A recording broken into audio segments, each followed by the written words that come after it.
Early morning 5:30కి Saptagiri check point దగ్గరైతే ఉన్నాను. కొండకి వెళ్తున్నా. చెకింగ్ ముగించుకొని బయట వచ్చాను ఇప్పుడే. సో ఇక్కడ చూస్తే జనాలే లేరు, అసలుకి పబ్లిక్ అనేదే లేదు. ఎందుకంటే సంక్రాంతి వస్తుంది, వైకుంఠ ఏకాదశికి ఇంకా ఒక 2 రోజులు టైం ఉంది. సో అప్పుడైతే వస్తారనుకుంటా.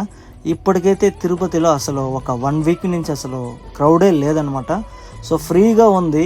సో చెక్కింగ్ గాడి ఒక 5 మినిట్స్లో అయింది. సో అలా కొండపైకి వచ్చేసాను. కొండపైకి రాగానే ఈ వైకుంఠ ఏకాదశికి చూడండి, వీళ్ళు బల్బులతో లైటింగ్ డెకరేషన్ చేశారు, బాగుంది చాలా.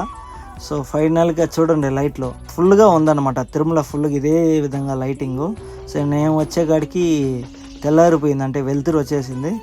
ఇది మొత్తానికి లైటింగు చూడండి. డిజైన్ అనేది డెకరేషన్ లైట్గా చేస్తున్నారు. బ్రహ్మోత్సవాలకి, రథసప్తమికి వాటికైతే ఇంకా హెవీగా ఉంటుంది బ్రహ్మోత్సవాలకి. సో ఇదన్నమాట ఈ వీడియో. సో చాలా చలిగా ఉంది కొండపైన. సో ఈ వీడియోని లైక్ చేయండి, వీలైతే సబ్స్క్రైబ్ అవ్వండి.